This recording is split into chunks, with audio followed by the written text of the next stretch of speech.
Magandang gabi po, Sir Joff. Matagal ko na pong gustong isulat ang karanasan kong to.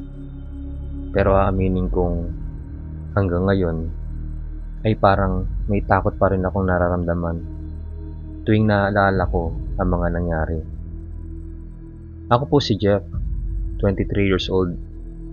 Halos magkatukayo po pala tayo. Isa po akong architecture student mula sa isang kilalang universidad sa Maynila. Nangyari po ito noong second year ako sa kolehiyo. Isa akong full scholar kaya halos buong araw ay nasa campus ako. Lecture sa umaga, drafting hanggang gabi. Dahil malayo ang bahay namin sa Batangas, napilitan akong tumira sa isang lumang dormitoryo sa malapit na University Belt. Ang dorm na tinirhan ko noon ay kilala sa pagiging luma at mura. Karamihan sa mga nakatira doon ay mga estudyanteng kagaya ko, nakapos sa budget. Walang aircon, shared ang mga banyo, at ang pinakamahirap, luma at madalas may kakaibang ingay sa gabi. Pero dahil sanay na ako sa hirap, hindi ko ito ininda.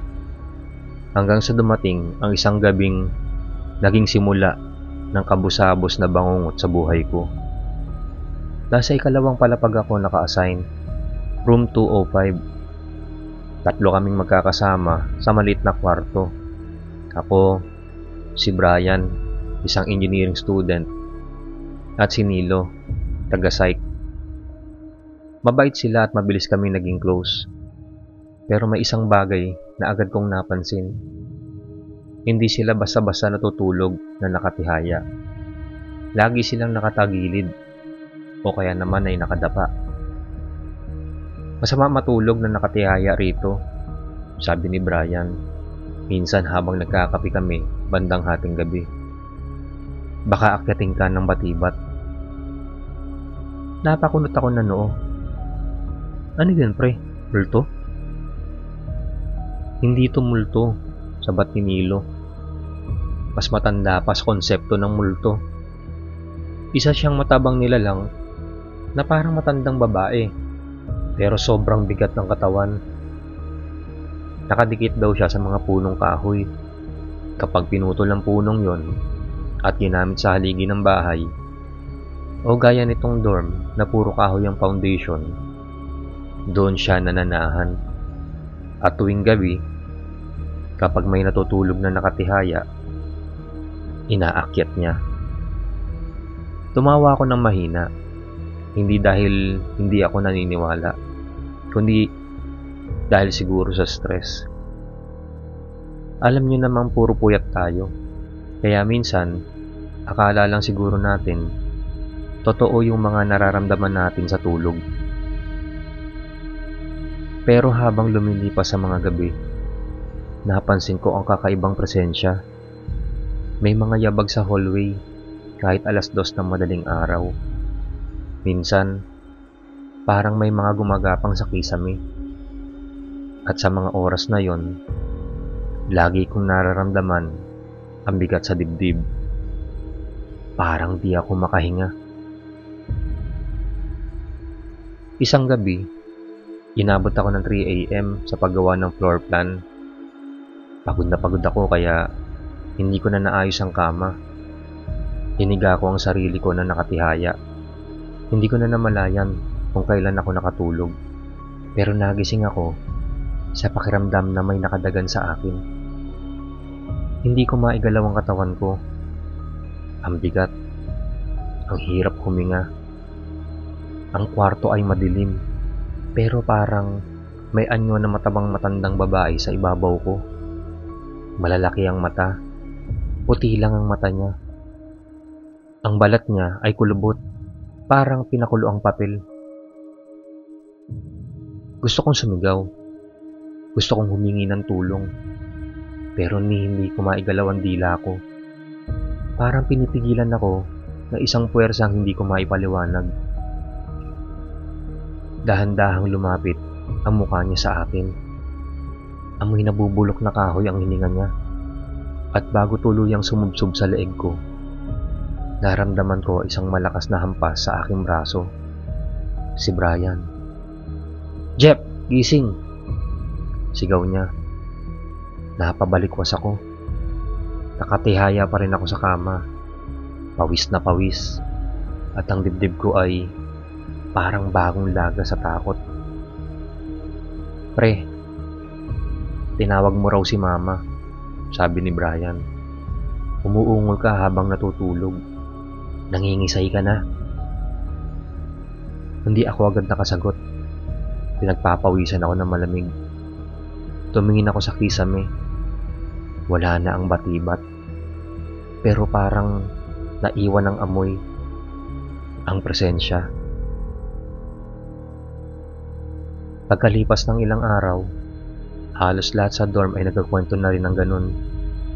Sleep paralysis, kabayo sa dibdib, pangungulimlim ng kwarto. Isa-isa, hindi na rin natutulog na nakatihaya ang mga tao. May isa pang boarder, si Kevin, na binawian ng buhay habang natutulog. Sabi ng coroner, cardiac arrest. Pero sabi ng boarder, naakyatan siya. Lumipat kami ni Brian at Nilo pagkalipas ng isang linggo. Kahit mura ang renta, hindi na kayang tumbasan ng pera ang kapalit ng buhay at katahimikan. Hanggang ngayon, pagod man ako, hindi ako natutulog na nakatihaya. Kung may nararamdaman kang bigat sa dibdib habang natutulog, lalo na kung nakatihaya ka, baka hindi lang stress yan. Baka may matandang mataba na dumadagan sa'yo.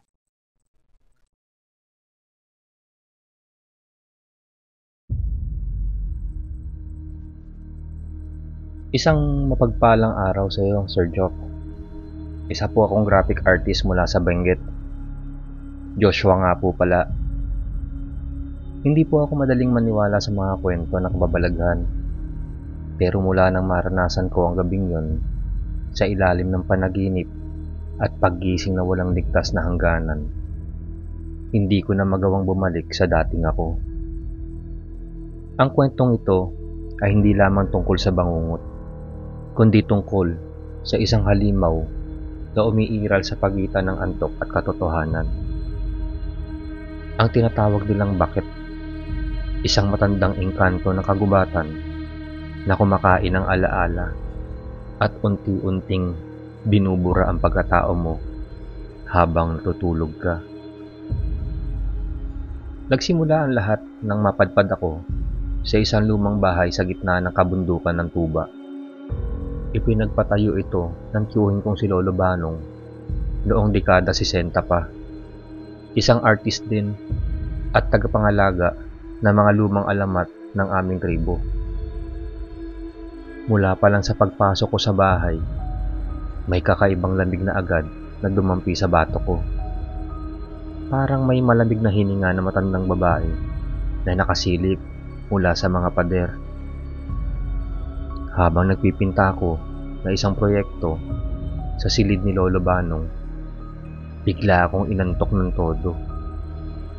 Doon na nagsimula ang una kong bangungot. Nasa isang gubat ako.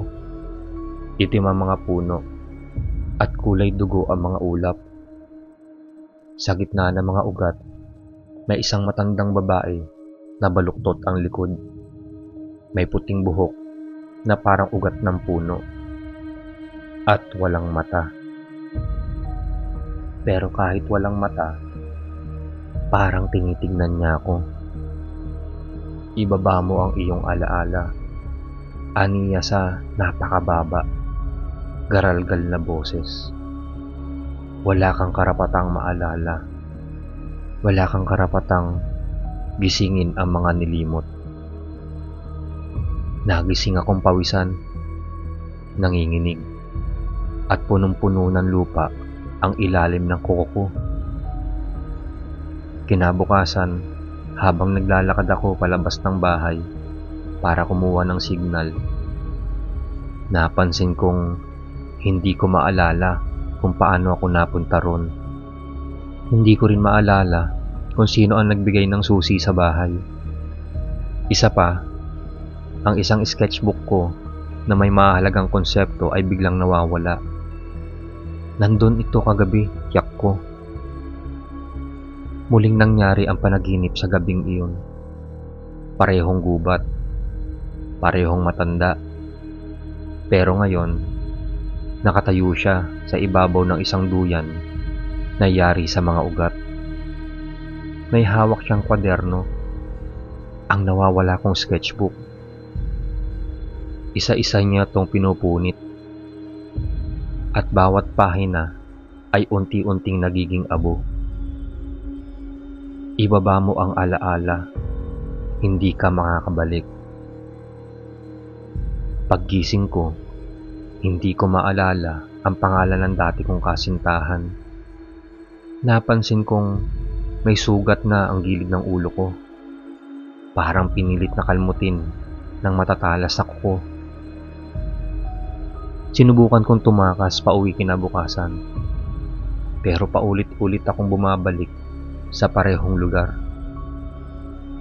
Kahit anong daan ng tahaking ko, nagiging paikot ang daan hanggang sa marating kong muli ang bahay. Isang gabi, bago ako tuluyang mawala sa sarili, nakatanggap ako ng tawag mula sa kapatid ko. Nag-aalala siya. "Joshua, anong nangyayari sa'yo? Hindi mo na kami kilala. Umuulit-ulit ka lang ng tawag, parang baliw." Hindi ko alam kung anong isasagot ko. Hindi ko nga maalala kung may kapatid ako. Ang tanging alam ko lang ay ang pangalang Joshua at ang tunog ng alingaw-ngaw sa gubat tuwing gabi. Pagdating ng gabi, hindi na ako nanaginip. Pero hindi rin ako tuluyang gising. Nakatitig lang ako sa kisame, pero may naririnig akong boses sa ilalim ng kama. "Ibinaba mo na. Kami ang alaala para sa'yo." At lumitaw siya, ang bakit, mula sa ilalim ng kama. Gumagapang na parang isang tuyot na puno. Umakyat siya sa dibdib ko at binuka ang bibig niyang puno ng uod at damo. Naramdaman kong hinihigop niya ang huli kong alaala, ang mukha ko sa salamin.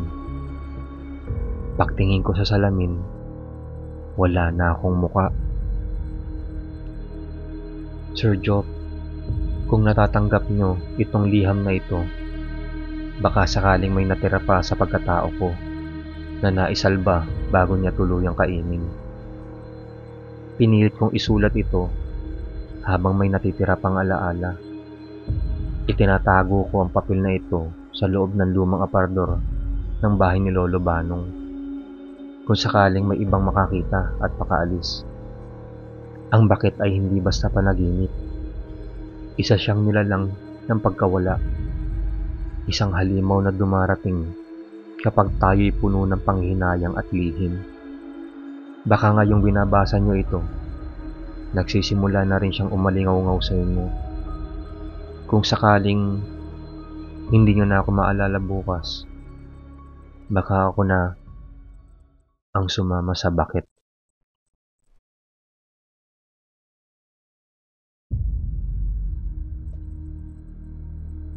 Hello po, Sir Joff. Magandang gabi po. Matagal na po akong tagapakinig ng mga YouTube channel na mayroon pong tema na nakakatakot.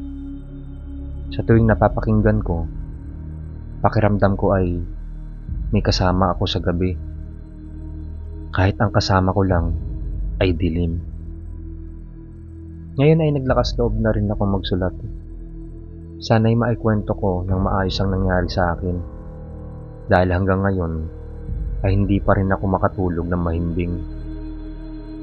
Ako po si Jay, 26 years old, at nagtatrabaho bilang freelance video editor sa Quezon City. Dahil sa nature ng trabaho ko, madalas ay magdamag ako sa harap ng computer. Normal na ang puyat, normal na ang kape at energy drink. Pero nitong mga huling linggo, may nangyaring hindi ko maipaliwanag at hindi ko rin pwedeng isantabi bilang simpleng pagod o stress lang. Nagsimula ang lahat nung nag-i-edit ako ng isang promotional video para sa isang indie film na may temang occult. Nakatanggap ako ng external drive mula sa producer at binigyan niya ako ng instruction na wag raw munang panoorin ng buo kung wala ako sa maaliwalas na lugar. Akala ko noon nagbibiro lang siya o baka promo lang para sa pelikula. Pero nang simulang sumagi sa panaginip ko ang mga eksenang iyon, napaisip ako. Una ko napanaginipan ang isang matandang babae na walang mata. Sa panaginip ko, nakahiga raw ako sa lumang banig habang siya ay dahan-dahang gumagapang papunta sa akin. Ang hininga niya ay mabaho, parang bulok na tubig. Bawat kilos niya ay parang kalmot sa hangin. At ang mas nakakagimbal, nararamdaman ko yung bigat ng katawan niya sa dibdib ko, kahit gising na raw ako. Naisigaw ko pa nga ang tama na habang tumatayo mula sa kama. Nanginginig ako noon. Nanginginig habang hawak ang cellphone na may bukas na alarm. Pero 2 oras pa bago ang set kong oras ng gising. Nung gabing yun, hindi ko na tinuloy ang pag-i-edit. Sinabihan ko ang producer na ipagpaliban muna. Pero eto ang hindi ko inaasahan. Kahit tinigil ko na, hindi tumigil ang bangungot. Gabi-gabi, tuwing 3:00 ng madaling araw, napapanaginipan ko ang parehong babae. Ngunit sa bawat panaginip, mas nagiging malinaw ang mukha niya. Sa huling panaginip, nakita ko na siya ng buo.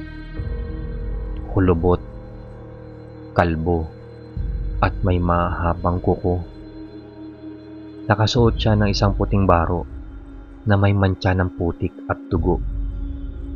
Tinanong ko ang lola ko na medyo may alam sa mga lumang kwento at kababalaghan. Ikinuwento ko lahat. Tumahimik siya. Tapos bumulong. Jay, baka hindi yan bangungot. Baka yan ay isang tagalilim. Hindi ko agad naintindihan. Ayon sa kanya, ang tagalilim ay isang matandang nilalang na hindi raw makatawid sa kabilang buhay. Kaya ginagapangan niya ang mga taong puyat at mahina ang katawan. Sinasamantala niya ang mga sandaling nasa pagitan ng gising at tulog. Ang payo ni Lola ay huwag akong matulog sa dilim at laging magdasal bago matulog. Nilagyan din niya ng asin ang 4 na sulok ng kwarto ko.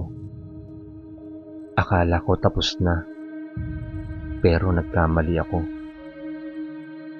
Isang gabi, habang nag-i-edit ako ng ibang project, naputol ang kuryente. 2:00 na ng madaling araw. Cellphone ko, 5% na lang. Walang ilaw, walang tunog, maliban sa kaluskos ng mga dahon sa bintana. Nagpasya akong matulog na lang, pero habang unti-unti akong nilalambungan ng antok, may naamoy akong amoy putik. Maya-maya, naramdaman kong parang may gumagapang sa paa ko. Nang idilat kong muli ang mga mata ko, nanigas ako sa takot. Nandun siya, nakatayo sa paanan ng kama. Ang tagalilim. Ngumisi siya, at sa unang pagkakataon, narinig ko siyang magsalita. Hindi ka makakatakas, Jay. Sa tuwing ipipikit mo ang mga mata mo, ako ang iyong araw. Hindi ako makagalaw, hindi ako makasigaw. Ngunit biglang bumalik ang kuryente. Pagsindi ng ilaw, nawala siya. Pero naiwan sa banig ko ang basang-basang marka ng mga paa, mga yapak ng isang matandang nilalang. Simula noon, hindi na ako natutulog ng tulog na tulog. May ilaw, may radyo, may dasal. Bawat gabi ay laban hanggang ngayon. Sir Joff, kung mapili man ang liham kong ito para basahin sa takot at hiwaga, sana ay magsilbing babala ito sa mga laging nagpupuyat, sa mga nag-i-edit magdamag, sa mga nauhulog sa trap ng pagod, na minsan may mga nilalang na naghihintay sa atin sa pagitan ng gising at bangungot. Magdasal ka bago matulog, dahil baka hindi lang ito kwento. Baka bukas, ikaw naman.